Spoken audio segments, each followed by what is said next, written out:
pourquoi l'église? Parce que quand on s'intéresse à un village, on ne peut pas négliger l'église qui est quand même le cœur vivant de la vie campagnarde, qui était en tout cas.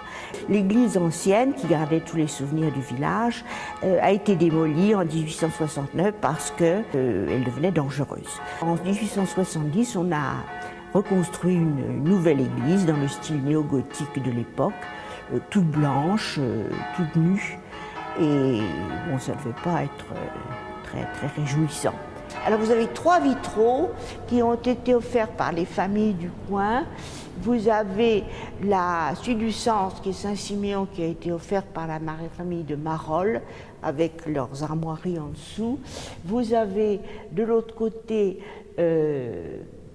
Saint-Joseph, offert par Stanislas Joseph Vignier, c'était une famille assez cossue de Saint-Siméon, et c'est également aussi une pensée pour la mésémale qui s'appelait Emma Joseph. Et de l'autre côté, vous avez Saint-Louis, offert par Louise Eugénie, épouse de Joseph Vigny. Donc, ce sont des références à leur saint patron.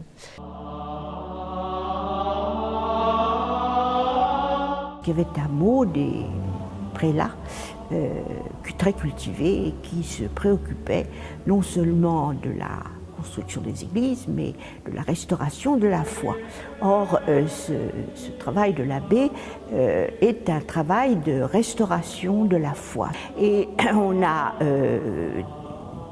voulu que la beauté soit non pas uniquement soit inspirée de la nature, c'est-à-dire de la création, mais soit repensée comme Dieu l'a fait.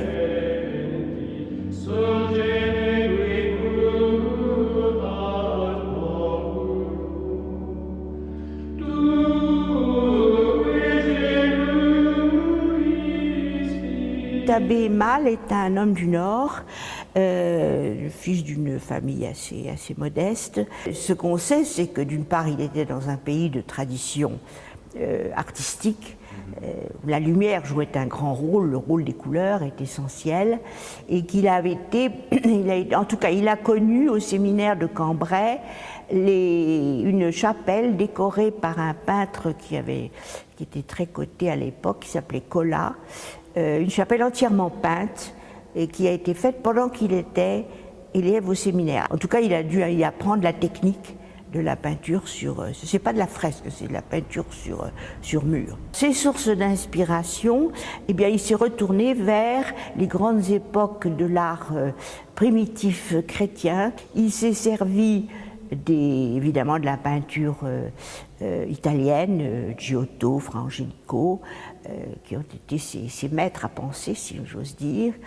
Et il a choisi comme thème bien, les saints qui étaient soit ses protecteurs personnels, soit les protecteurs de la commune, du village, comme Saint-Siméon, puis aussi un petit peu de son histoire personnelle. À droite, vous avez Saint-Lazare, à la manière des miniatures, dans un espèce de cadre de bois, parce que le maître de l'abbé Mal était lazariste, appartenait aux lazaristes.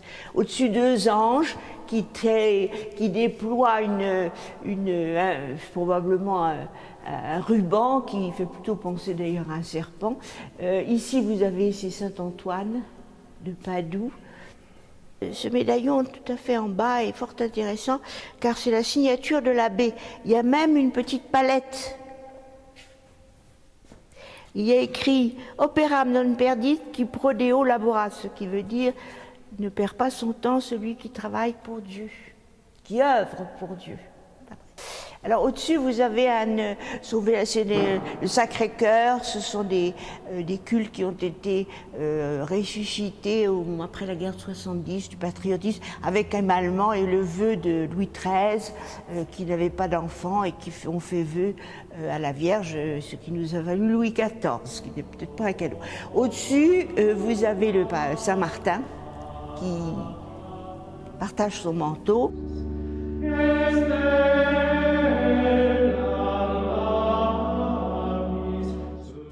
Les fleurs là sont particulièrement jolies. Alors là, les médaillons, C'est la résurrection de Lazare. De l'autre côté, vous avez... Alors là, c'est dans un état épouvantable. Je ne l'avais pas vu il y a un moment que je ne suis pas venue. C'est effrayant ce que ça s'abîme. Effrayant. Alors ça, c'est très très intéressant. Ça a été barbouillé aussi par l'abbé Aimale, parce que c'est la Vierge. Et le culte de la Vierge était l'essentiel dans l'ancienne Église. Et je me demandais toujours qu'est-ce qu'elle est devenue, cette Vierge. Et bien la voilà, elle est là. 18e, très naïve, Vierge de village. Et puis finalement, elle est charmante.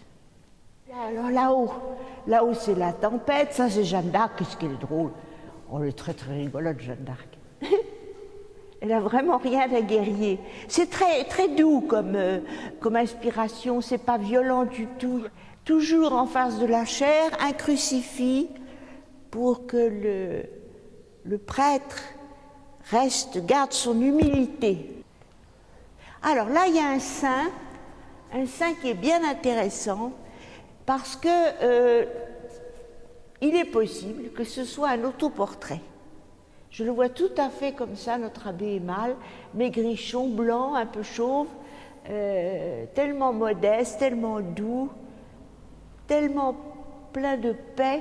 Voilà des choses qui auraient pu être faites par mademoiselle Clément. C'est pas très très habile, parce que évidemment mademoiselle Clément n'aurait pu monter sur une échelle, ce qui eût été particulièrement indécent.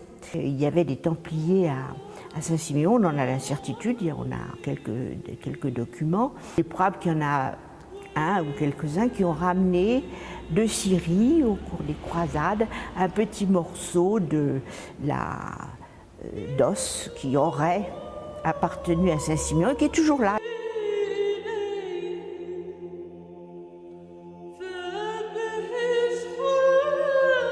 Alors vous avez d'un côté Saint-Siméon sur sa colonne, avec l'échelle pour y accéder. Ces stylites avaient un rôle de politique dans les villages. On venait toujours les voir dès qu'il y avait un problème, on venait les consulter, on montait sur la colonne, il y avait un petit espace réservé aux visiteurs, et on venait leur raconter ces histoires, ce malheur, et le saint aidait les gens de la région où il était très très vénéré, l'aidait à résoudre leurs problèmes. Alors de l'autre côté, c'est la mort, je pense que c'est Saint-Siméon. Toujours les franciscains.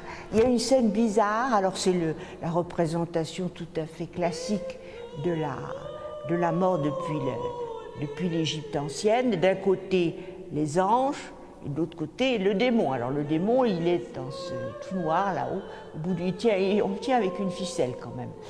Et vous avez la colonne, et puis une représentation d'une ville avec une énorme église, qui est probablement une évocation du Saint-Siméon qui existait encore, qui existait déjà en Syrie, et dont l'abbé Aimale avait peut-être entendu parler. Alors il y a un pèlerin, on ne sait pas très bien, on ne sait pas qui c'est, ce que c'est, l'histoire, nous ne savons pas. Saint-Siméon avait la réputation de guérir les écrouelles, c'est pourquoi il découvre une jambe, oui, des grands yeux, le nez a été cassé, mais il a encore un air plein à la fois de sagesse et de bonté. Non, je crois que c'est ce Aimale dont on a retrouvé les appréciations données par le clergé de Meaux, était un homme de bien, certainement très doux, très pacifiste, très humble, très tendre et tout à fait estimable dans sa démarche.